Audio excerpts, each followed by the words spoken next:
encouraging, all kinds of other possibilities. So the Confucians ask you to be very personal. Personal is to go beyond your subjective point of view, which is also related to your deepening subjectivity. In other words, the distinction between subjectivism and subjectivity. Subjectivity is what you really, your inner identity, what you really are. And subjectivism is your inability to understand something impartial. This is based on, or a little bit confusing, but since we're going to repeat again and again, so it's not really that difficult. Now, the thing that is totally concrete, you cannot share with anyone else, even if you like. Let's say biology or the genetic engineering has reached such a stage, I'd like to have myself cloned. So I have this guy who's me, but on here. And so you have two totally totally the same. But since the two of us occupy different space, so it cannot be totally identical, right? I'm on the left, he's on the right. And that space is very important, even though time and maybe even thought became totally synchronized. So each person is unique. And the uniqueness of the person is often related, in the Confucian tradition, earlier Chinese tradition, your face. You cannot simply find another identical face to yours. But I think even we can broaden that to say your body. Your body is something so unique, then it's not possible to find a duplicate of your body anyway. Now, normally we have this misconception: my body is something given to me. Especially in the tradition, there's a dichotomy. You see, my mind, my consciousness, my soul, my spirit, and my body. So my body is given, and sometimes consider my body as a prison house of the soul. My soul is free, and the body is not. Now, first of all, try to understand the body as not as something you own, but something you become. I become my body. You've already forgotten. I, of course, a long time ago, totally forgotten how we grow up. If you try to understand how the human being grows up, you understand that a human being learns. The baby learns. The first thing the baby learns is about his or her body. You first crawl, then you're able to stand, then you'll be able to walk and to run. So every step, you try to learn to be human, and that learning to be human is to learn to become part of your body. So you'll be able to use your hands as you would like them to be used. The baby have very little control of all kinds of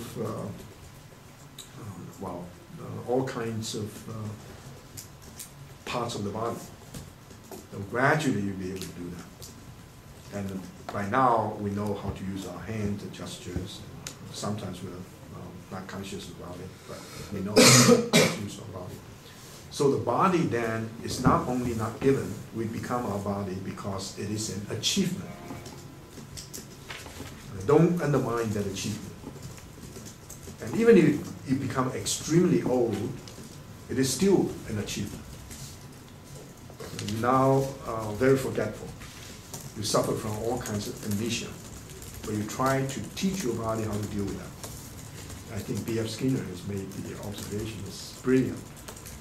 He always forgets to take his umbrella. Or sometimes forgets to take his cane. Take his, not umbrella, take his hat. So what he does is to put his umbrella when you have to open the door. So he walks over there, oh gosh, I have to take the umbrella, right? Normally you don't have to do it, you know what to do, but if you grow old, you try to teach yourself, teach your body, teach you how to deal with that. So now people believe the body has so much controlled by your brain, and so the mind is reducible to the brain from a neurological point of view can be specified. Even that's the case. I doubt that's the case. Even if it is true, you still are involved in learning. Learning to be able to use your brain to enhance your bodily functions. And normally we do that with something we can observe, but in some medical traditions, in Indian, in the Chinese, other traditions, you also have some way of harmonizing your internal organs. For example, the most interesting thing is breathing. Breathing technique. If you breathe, you become calm, and the bodily functions will be harmonized. But anyway, so body is an achievement. It's not a given. You become your body. So we have this notion which is absolutely critical to the Confucian idea of embodied knowing. If you play instruments, you know you don't learn how to play it. You embody it. So the instrument becomes part of you. Of course, it takes a long, long time to do that. Practice, practice, practice. So you'll be able to play in a totally unconscious way. A very simple example, how many of you are permitted to drive? Maybe all of you, right? So driving was, when you first learn how to drive, oh my gosh, it's difficult. But after a while, it's very natural. You can now use one hand. You can now, when you drive, you use your cell phone. All these are not permitted, but anyway, you're able to do it. So it becomes very fluent. And you even have some sense of the flow of the car and so forth. So this is embodied knowing. You have two kinds of knowing. The university teaches you normally just one. One is to know that. The other one is to know how. To know that, for example, the weather is fine, to know that how physics works, how biology works, all these are propositional knowledge. That's what we learn. To know how, right now, of course, in science and technology, this idea how to do experiment. So to do how is important. How to come up with a mathematical model for ignorance. But you have to have a lot of knowledge, but you know how to do it. But normally, how is technology.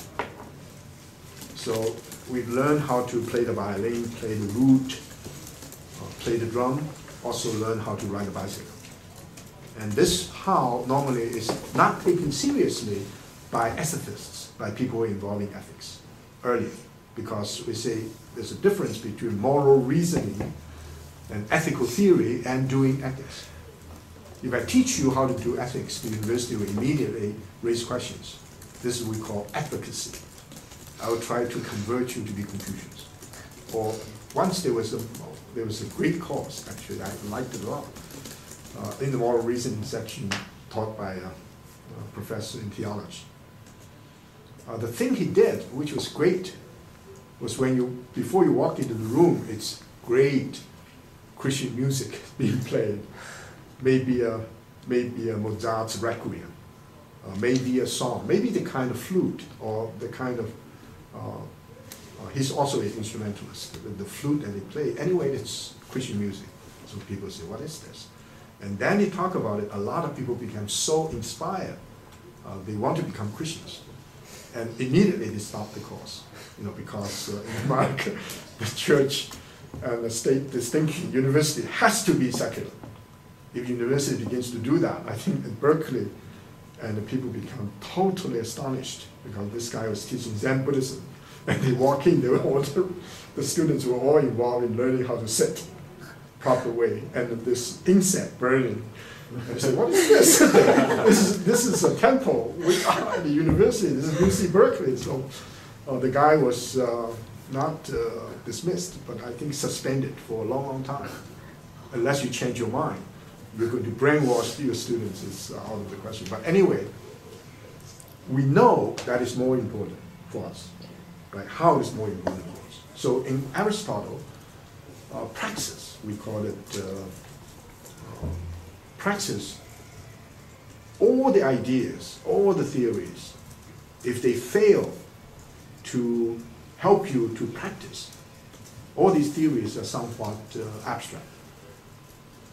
And of course, now in philosophy, there's a great book which changed a lot of the philosophical inquiry by a French scholar named Hadot, H-A-D-O-T. The book is called Philosophy as a Way of Life. Spiritual exercises from Plato or Aristotle, from Socrates to